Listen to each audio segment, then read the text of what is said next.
Kamusta, minamahal kong kapatid? Naway sumainyo ang kapayapaan ng Panginoong Hesus at ng inyong pamilya. Amen. Ako si PR Antonio Jr., mga kapatid. May kailangan akong sabihin. Nagmumuni-muni ako sa salita, nakikinig ng papuri at malakas ang paghipo ng banal na espiritu sa puso ko. Tungkol sa isang bagay na magsisimulang mangyari sa iyong buhay, nasasaksihan na natin ito sa gitna ng mga Kristiyano. Pero gusto kong magkaroon ka ng sapat na karunungan at pagkamulat para maintindihan ang lahat ng sasabihin ko dito. Hayaan mong sabihin ko sa iyo ang isang bagay. Nasa huling panahon na tayo. Tama ba? Hindi na ito bago sa kahit sino. Siyempre, ayon sa Biblia, nagsimula ang huling panahon mula nang muling nabuhay si Jesus. Pag-alis at pagkamatay ni Jesus sa krus at muling pagkabuhay, dito nagsimula ang huling mga araw. Ngunit, mga kapatid, sinabi mismo ni Jesus na kapag napansin natin ang mga palatandaan, ang mga malinaw na palatandaan na may kakaiba, doon malapit nang bumalik si Jesus. Kaya nakikita na natin ang mga senyales na ito. Sa kalikasan, sa kasamaan ng tao, hindi ba't totoo na ang daming tao ang nag-aaway-away kahit sa loob ng sariling tahanan? Lahat ng ito ay palatandaan na malapit na ang pagbabalik ni Jesus. Ngunit may isa pang mahalagang palatandaan ng katapusan ng panahon. Ipaliwanag ko ito. Sa Joel, Kabanata 2, Talata 28, ipinropesiya ng propetang si Joel na darating ang araw sa katapusan ng panahon na siya, ang Diyos, ay ibubuhos ang banal na espiritu sa mga tao. Pagkatapos, ang mga anak ay magpopropesiya, matatanda mananaginip at kabataan magkakapangitain. Alam mo ba kung ano ang nangyari, mga kapatid? Noong Pentecostes, matapos mabuhay muli si Jesus, ang mga disipulo ay napuspos ng banal na espiritu. Doon, binanggit ni Apostol Pedro ang sipi mula Joel 2:28 at sinabi niya, "Tingnan ninyo, simula ngayon nagsimula nang matupad ang pangakong ito ng Diyos." Mga kapatid, alam niyo ba ang magandang balita? Habang papalapit ang katapusan, lalong tumitindi ang tanda. Nakikita ko na parami ng parami ang mga taong nagkakaroon ng mga propetikong panaginip, mga taong nakakakita ng mga pangitain tungkol sa mga bagay na mangyayari pa lang. Maraming video tungkol dyan sa YouTube. Kailangan nating maging maingat at huwag basta maniwala sa lahat ng naririnig dahil may mga bagay na galing lang sa sarili nating isipan. Sang-ayon ka ba? Kung kumain ka ng sobrang daming pizza, sobrang daming piraso ng pizza, malamang magkakaroon ka ng mga panaginip o bangungot na iisipin mo pa na galing sa Diyos ang panaginip na yon. Pero mga kapatid, totoo ito. Nagpapakilala ang Diyos sa kanyang mga tao. Naalala ko minsan na naginip ako ng lindol sa isang lugar sa mundo. Mga kapatid, narinig ko ang sigaw ng tao. Sobrang dilim noon at paggising ko. Pumasok ako sa website ng balita at ang unang balita ay nagkaroon ng lindol doon sa Turkiya, mga kapatid. Naalala ko na bago ako pumasok sa internet, ipinagdasal ko ang mga taong iyon. Hindi ko alam ang nangyayari, pero nung nakita ko ang balita, naisip kong pinaalalahanan ako ng Diyos na may dahilan para ipagdasal sila. Alam mo kung ano ang nangyari? Madalas tayong makatanggap ng pangitain o panaginip mula sa Diyos at agad natin itong nais ibalita o ipadala sa WhatsApp. Mga kapatid, habang ako'y nananalangin at humihingi ng salita sa Diyos, mariing iniutos ng Panginoon na ibahagi ko ito sa inyo. Ano ang gagawin kapag nakatanggap ng salita mula sa Diyos? Kapag ang Diyos ay nakikipag-usap sa iyo, mga kapatid, madalas tayong nagkakamali kasi hindi ko alam kung alam mo na. Ang katahimikan sa kaharian ng Diyos ay mahalaga at may bigat. Hindi rin lahat ay maaari nating ibahagi sa iba, mga kapatid. Hindi lahat ay magigising espiritual at hindi nila mararanasan ang naranasan mo. Ang mga taong ito, imbes na tumulong, maaaring pahinain ang iyong pananampalataya at hadlangan ka. May mga bagay din akong naikwento sa iba na pinagsisihan ko. Nagsalita ako tungkol sa isang napakabanal at sagradong bagay. Parang itinapon ko ang perlas sa harap ng mga baboy. Mga taong hindi pinahalagahan ang mga ibinahagi ko at nilait pa ang iniisip ko. Kaya natutunan ko na rin ito sa paglipas ng panahon. Ibahagi ko ang aral na natutunan ko mula sa sarili kong buhay at karanasan. Naniniwala akong espesyal ito para sa iyo ngayon. Purihin ang Diyos. Bago tayo magsimula, pakisubscribe sa aking channel at i-activate ang notification bell. Biyaya talaga ito, mga kapatid. Ang panalangin tuwing umaga at gabi at nais kitang ipagdasal at makasama sa panalangin araw-araw. Amen, purihin ang Diyos. Kaya, Magsimula na tayo mga kapatid. Ngayon, gusto kong talakayin ang revelasyon mula sa ibang pananaw na baka bago sa iyo. Alam ko, kadalasan maganda pakinggan kapag sinasabi nating kinausap tayo ng Diyos. Maraming tao ang talagang na-excite, di ba? Sa mga pangitain na ibinibigay ng Diyos. Pero kailangan nating mag-ingat dahil tuso ang kaaway. Madalas, ayaw ng Diyos na magsabi ka kahit kanino. Kaya, pag-uusapan natin dito ang nangyari kay Amos mga kapatid. Isang lalaki na, sa totoo lang, hindi nag-aral para maging propeta. Wala siyang lahat ng kakayahan. Alam mo, pero pinili siya ng Diyos, sigurado, dahil sa kanyang puso. Ayon sa Biblia, siya ay pastol ng tupa at nag-aalaga ng puno ng igos. Isa siyang simple at taong bukid, kaya may kakaibang sensibilidad para marinig ang tinig ng Diyos. Kaya mga kapatid, sa isa sa pinakamahalagang sandali ng buhay niya, ipinakita ng Diyos ang dalawang nakakatakot na pangitain tungkol sa hinaharap ng Israel. Noong panahong iyon, naligaw na ang bansa. Mahal ng tao ang kasalanan at ayaw makialam sa Diyos, kaya papalapit na ang paghuhukom ng Diyos. Pagkatapos, binigyan ng Diyos si Amos ng unang pangitain tungkol sa kawan ng mga balang. Ngayon, isipin mong kasama ko ito. Para sa bayang nakadepende sa agrikultura, ang kawan ng balang ay ibig sabihin ng pagkawasak, gutom, kahirapan, at katapusan ng lahat. Tama, alam ng mga tao na kapag nakita nila ang kawan ng mga balang, wala talagang natitira kahit ano. At eksaktong iyon ang ipinakita ng Diyos kay Amos. At iyon din ang inaasahan nating gagawin ni Amos. Maging tapat tayo, baka tumakbo siya at sumigaw sa lahat ng tao na malapit na ang katapusan ng mundo. Paparating na ang mga balang. Magsisi na kayo at doon, mga kapatid, malamang na magsisisi ang mga tao. Siguro, o kaya naman baka mapatay siya. Noon mga kapatid, pinapatay ng tao ang mga propeta dahil ayaw nilang marinig ang ilang katotohanan. Pero ang sabi ng Biblia, ganito ang ginawa ng taong ito. Babasahin ko para sa inyo, Amos, Kabanata 7, talata 1 hanggang 3, ganito ang sabi. O, ang makapangyarihang Panginoon ay ipinakita sa akin ang ganitong pangitain. Gumagawa siya ng isang kawan ng mga balang na handang lamunin ang mga pananim. Nangyari ito pagkatapos ng unang anihan. Noong nagsisimula ng tumubo ang pangalawang anihan na para sa hari, nilamon ng mga balang ang lahat ng pananim sa lupa. Kaya, sinabi ko, Panginoon, patawarin mo kami. Paano makakaligtas si Jacob? Napakaliit niya. Kaya nagbago ng isip ang Panginoon at sinabi, hindi ito mangyayari. Tingnan niyo mga kapatid, grabe ito. Makikita natin ang unang reaksyon ni Amos. Pakinggan niyo, hindi niya ito ipinost sa internet, di ba? Biro lang kasi nung panahon na yon, wala pa nun. Pero mga kapatid, ginawa niya talaga. Alam niyo kung ano, nagdasal siya para sa bayan. Tama yon, nagdasal siya. Alam niyo ba kung ano ang dasal niya? Panginoon, maawa ka sa amin. Paano mabubuhay ang iyong napakaliit na bayan? Kaya, sabi sa Biblia, nagbago ng isip ang Diyos at sinabi niya, hindi ito mangyayari.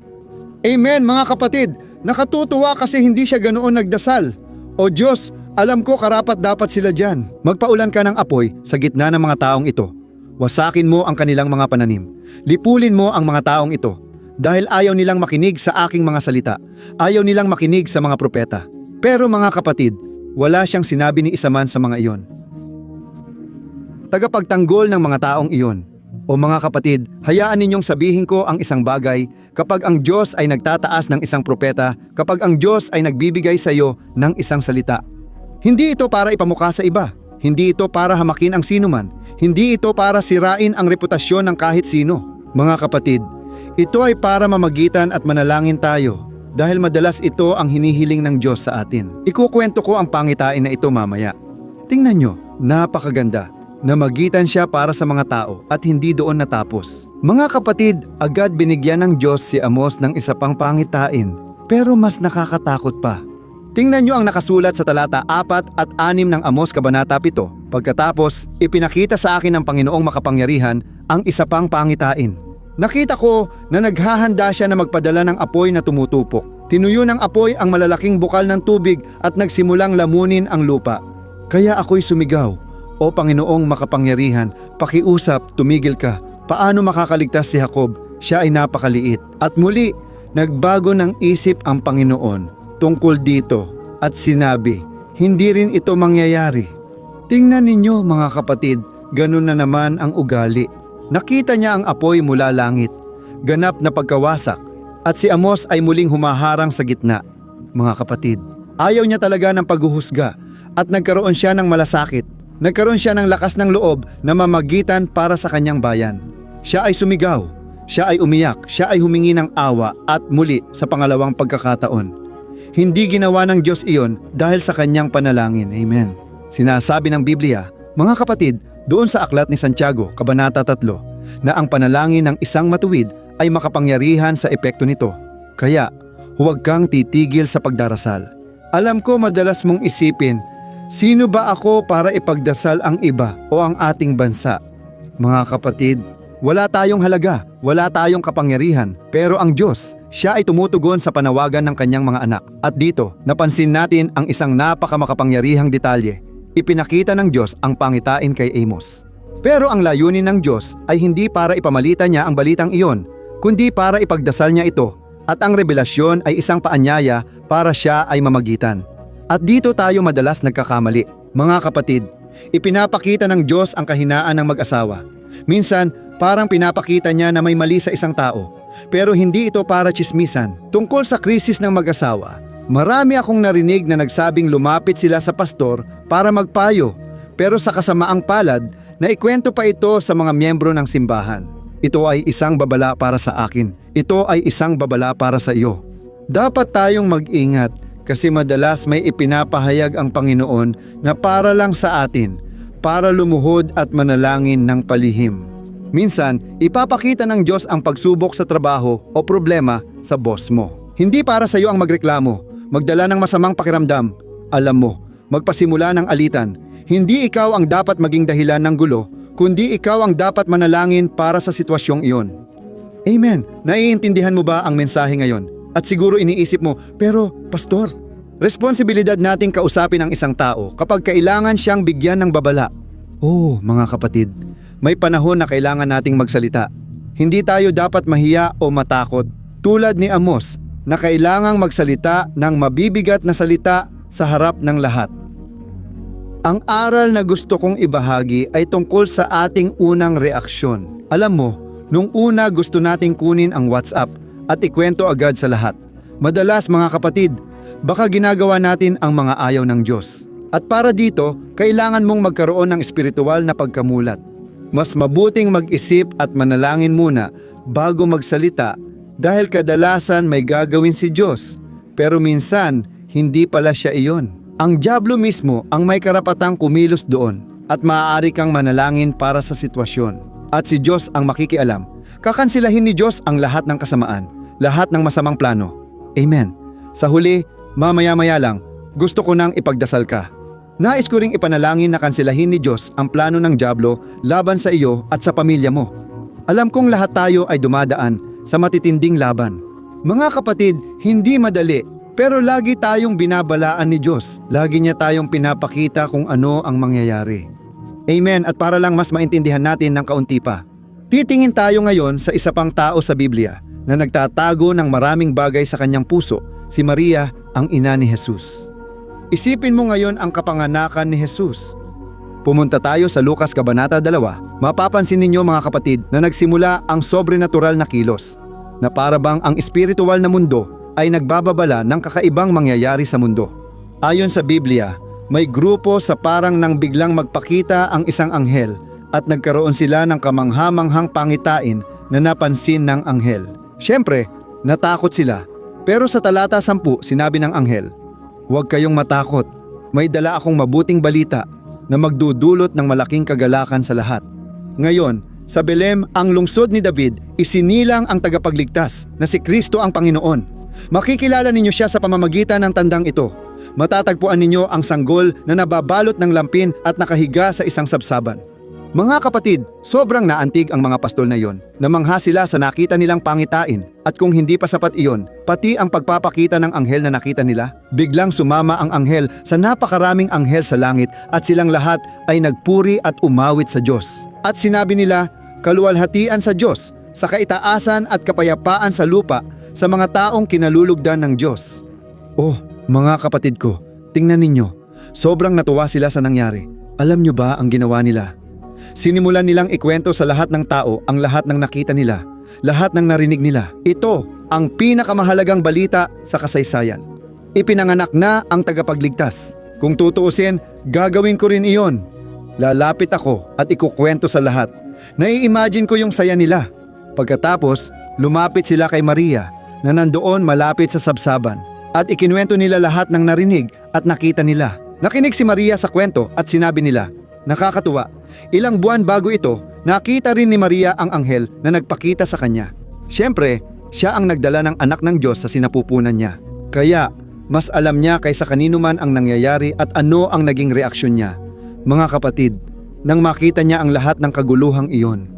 Gusto kong basahin ang isang talata sa Lucas Kabanata 2, talata 11, na ganito ang sabi, si Maria, gayunpaman ay iningatan ang lahat ng mga bagay na ito sa kanyang puso at pinag-isipan niya ang mga ito. Tingnan mo ito, habang masaya at sabik ang lahat, tahimik na iningatan ni Maria ang lahat sa kanyang puso. Iniisip niya, paano kaya mangyayari ito? Sino ba ako, Diyos ko, na bigyan pa ako ng Panginoon ng dagdag na detalye at pahayag, mga kapatid? Iniisip ko si Maria na nag-iisip, iningatan ang biyayang bigay ng Diyos. Sa tamang panahon, nagkaayos at natupad ang plano ng Diyos. Kaya naisip kong ibahagi sa iyo ang dalawang halimbawang ito ngayon para makita mong ramdam talaga natin ang pressure sa panahon ngayon. Gets mo? Na gusto nating magbigay ng opinyon sa lahat ng bagay na ibahagi ang ating mga nararamdaman, bawat pangarap na meron tayo. Kapag nanaginip tayo, madalas nating hinahanap agad ang kahulugan nito sa internet. Madalas gusto nating ikwento agad sa iba para humingi ng opinyon at malaman ang iniisip nila. Kailangan nating mag-ingat dahil may mga bagay na Diyos lang ang magpapahayag at may mga hindi pa dapat sabihin ngayon. Itinatanim niya ito parang buto sa puso natin na kailangang manatili sa ilalim ng lupa at dilim upang tumubo. Alam mo ba yung maraming pangakong ibinigay na ni Diyos sa buhay mo? Huwag mo basta-basta ibahagi sa kahit sino. Magpatuloy kang manalangin, magpatuloy kang humingi ng pagkilala. At kapag nakatagpo ka ng taong makadiyos, isang taong mature, kahit ganun pa man, dapat mo pa ring ipagdasal. Naiintindihan mo? Dapat mong hingin kay Diyos kung talagang dapat mong ibahagi iyon. Kay Diyos, karamihan sa inyo ay mature at hindi basta nagkukwento o ipinagsasabi ang kahinaan ng iba. Marami na akong nakitang kaso ng mga taong may revelasyon tungkol sa leader ng simbahan at imbes na direkta nilang kausapin ang pastor, ang leader o ang asawa ng pastor, hindi nila ginawa yon, pero ikinuwento nila sa buong simbahan, mga kapatid. Yung mga ganon, madalas nagdudulot ng matinding sira at maraming nasasaktan. Alam mo yon? Madalas ang dapat unang makaalam, siya pa ang huling nakakaalam, hindi ba? Magpakita tayo ng pag-unawa. Kung may ipinahayag sa iyo ang Panginoon tungkol sa isang tao, kausapin mo siya ng pribado. Hindi mo kailangang ibunyag ang taong yon kahit kanino. Ano ang ibibigay sa iyo ng Diyos ngayon? Naniniwala akong malaki ito. Mga kapatid, nararamdaman ko sa puso ko na may gagawing napakagandang gawain ng Diyos. Isang dakilang gawain. Hindi lang sa buhay ko, kundi pati sa iyo, pati na rin sa iyong pamilya. Kaya, kailangan ng Panginoon na tayo ay magkaroon ng pagiging mature at responsibilidad dahil hindi pwedeng ipagkaloob ng Diyos sa atin ang isang napakalaking bagay na hindi naman natin kayang pamahalaan. Tama ba? Kaya, alam ng Diyos kung kanino ipagkakaloob, paano ipagkakaloob, at hinihintay niya mula sa atin ang katapatan at pagsunod. Amen. Kung naintindihan mo ang mensaheng ito, isulat mo dito sa mga komento na nangusap sa akin ang Diyos ngayon. Makakatulong ito para mahikayat ang iba na makinig din sa mensaheng dinala ko, ayos ba? Tayo'y mananalangin ngayon. Kung maaari, ipikit ang mga mata at pagkatapos, ibahagi ang panalangin. Tingnan mo, ang daming tao na nangangailangan makarinig ng isang pinagpalang salita, hindi tungkol sa relihiyon, kundi isang salita mula sa Biblia. At umaasa talaga ako na gamitin ka ng Diyos ngayon sa buhay ng mga taong iyon. Aleluya! Kaya tayo ay manalangin, manatili kang nakapikit ang iyong mga mata at kausapin natin ang Panginoon. Papuri sa Diyos, Panginoon. Aking Diyos at aking Ama, nais ka naming pasalamatan para sa aming buhay, para sa hangin na aming nilalanghap. Salamat, aking Diyos, para sa aming katawan, para sa aming isipan at para sa aming puso. Diyos, ngayon, ang iyong salita ay malakas na nangusap sa amin. Nararamdaman ko, Ama, na marami dito ang tumanggap ng iyong salita na parang tuyong lupa na sumisipsip ng tubig. Ama, naniniwala akong hindi nasayang ang salitang ito. Panginoon, hinihiling kong una sa lahat, patawarin mo kami. Dahil madalas ay mabilis tayong gustong magsalita sa mga tao, ngunit mabagal tayong manalangin. Kaunti lang ang aming panalangin, Ama, pero humihingi ako ng tawad at tulong sa iyo. Ama, ngayong araw, baguhin mo ang aming buhay. Huwag mong hayaang maligaw kami dahil sa kayabangan at isipin naming mas magaling kami sa iba. Dahil lang ipinapakita mo sa amin ang mahalaga. Oo, Ama ko, ilayo mo kami sa tsismis na nagkukunwaring pag-aalala. Ama, ilang beses na gusto lang naming ipakita sa iba na nag-aalala kami, pero ang totoo, gusto lang naming magtsismis. Humihingi ako ng tawad sa iyo, Panginoon, sa mga salitang nabanggit ko sa maling oras at sa mga sandaling hindi dapat magsalita. Baka napigil ko pa ang mga plano mo. Linisin mo ang aming puso, Panginoon. Pakalinisin mo ang aming mga labi. Ilang beses na kaming nagkamali. Ama ko, dahil sa halip na manahimik, pinili naming ibahagi ang lahat sa lahat. Ama, nais ko ring humingi ng pagiging mature. Tulad niya, naging mature siya at siya'y nanalangin. Siya'y namagitan, Ama. Kailangan nating magkaroon ng pusong maawain. Imbes na manisi, mas mabuting suriin muna natin ang sarili kung hindi rin tayo nagkakamali ng ganoon. O Panginoon, ibuhos mo ang kabanalan, kailangan ka namin, Ama. Ilang beses na tayong nakarinig ng problema ng iba, narinig natin ang tungkol sa isang bagay, o may nakita tayong isang bagay. Sa halip na magdasal, parang natutuwa pa tayo. Parang nakikita natin na nangyayari ang masama at sinasabi natin, buti nga, deserve niya yon. Ama, maawa ka sa amin, Panginoon. Gusto naming magkaroon ng pusong katulad ng sayo, pusong nakikiramay at nakikidalamhati sa iba, pusong nararamdaman ang sakit ng kapwa. Sa ngalan ni Jesus, Ama, naniniwala ako na may magagandang pangako ka para sa amin at naniniwala ako na may gagawin kang dakila sa buhay namin. Hinihiling ko sa iyo ang maturity at karunungan at ipinagdarasal ko rin, Diyos ko, ang taong labis na dumadaan sa emosyonal ngayon. Ilang tao, Ama, ang nasaktan dahil may nagtsismis tungkol sa kanya, may nanakit sa kanya sa kahit anong paraan at ngayon hindi na siya makabangon, nawalan siya ng pananampalataya, ng pag-asa. Diyos, maawa ka sa amin, Panginoon. Ilan sa amin ang nawawalan ng pag-asa, pag-asa na may mabuting darating sa aming buhay. Ilang tao na ang hindi naniniwala na magkakaroon pa sila ng masayang buhay pag-ibig, hindi na naniniwala na pwede pa silang magtagumpay sa kahit kanino. O Diyos, pagalingin mo ang mga sugat, Panginoon. Pagalingin mo ang mga sugat ng kaluluwa. Narito kami, isinusuko ang aming kalooban sa iyo, Panginoon, na mangyari ang iyong kalooban. Na ikaw ang gumabay sa aming mga landas, maghari ka sa aming buhay. O, aking Ama, ipinapanalangin ko rin ang mga taong may sakit sa katawan. Ilang tao, aking Ama, ang may sakit hindi na makabangon mula sa kama dahil sa nararamdamang sakit, nawawalan na ng pagnanais na magpatuloy sa mundong ito. O Jesus, Panginoon, ilagay mo ang iyong makapangyarihang kamay at huwag mong hayaang mamatay ang taong ito sa disyerto. Aking Ama, manatili sa depresyon, kalungkutan at walang katapusang pagdurusa. Panginoon, Diyos at Ama, hinihiling ko sa iyo, pasayahin mo ang pusong ito na hindi na nakakakita ng saya at parang nawalan na ng layunin sa buhay. Ngunit hinihiling ko sa iyo, Panginoon, gaya ng pagdating ng mabuting balita na iyon. Tulad ng mabuting balita na iyon na nagdala ng kaligtasan sa maraming tao. Ama, hinihiling ko sa iyo ngayon na ang mabuting balitang ito ay makarating sa aming mga puso. Alam namin kami ay makasalanan, na hindi namin kayang iligtas ang aming sarili. Kami ay may pagkukulang at nararapat lamang sa kaparusahan. Ngunit ibinigay ninyo ang inyong sariling anak doon sa krus upang mamatay para sa aming mga kasalanan. At ang kanyang dugo ngayon ang nagpapatawad at nagpapadalisay sa amin. Alleluia. O aking minamahal na kapatid, ikaw na nakarating dito kasama ko. Alam ko na kailangan mo ng tagapagligtas. Kailangan mo si Jesus dahil mag-isa mo ay hindi mo kakayanin. Hindi ka kailanman maliligtas sa pamamagitan ng iyong mga gawa, ng iyong sariling merito. Tanging kay Jesus lamang. At dahil dyan gusto kong magdasal ka kasama ko ngayon. Sabihin mo mula sa iyong puso, ng buong katapatan. Ulitin mo ang mga salitang ito kasama ko. Sabihin mo, Panginoong Jesus, kinikilala ko ang aking mga kasalanan at inilalagay ko ang aking buhay sa iyong mga kamay. Patawarin mo ako ng lubusan. Patawarin mo ang lahat ng aking mga pagkukulang. Burahin mo ang aking nakaraan at gawin mo akong isang bagong tao. Naniniwala ako, Jesus, na ikaw ay namatay sa krus at muling nabuhay at ngayon ay nakaupo sa kanan ng Ama na mamagitan para sa akin. Jesus, isulat mo ang pangalan ko sa aklat ng buhay. Gusto kong makasama ka araw-araw. Kaya naman, hinihiling ko sa iyo na tulungan mo akong maging tapat, maging masunurin sa iyong salita, lumakad kasama ka at huwag nang lumingon pa sa nakaraan.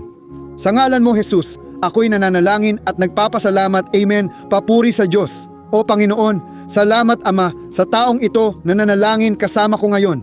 Panginoon, hinihiling ko na protektahan mo ang taong ito laban sa kasamaan at ingatan siya mula sa mga atake ng kaaway. Panginoon, naway panibaguhin mo ang aming pananampalataya, pag-asa at panalangin. Naway kumalat ang mensaheng dinala ko rito ngayon. Ama, gawing libu-libong tahanan ang makatanggap ng mensaheng ito ng kaligtasan. O Diyos, maraming salamat Ama para sa gawaing ito. Ito ang hinihiling ko at pinasasalamatan na kita sa pangalan ni Jesus. Amen. Papuri sa Diyos.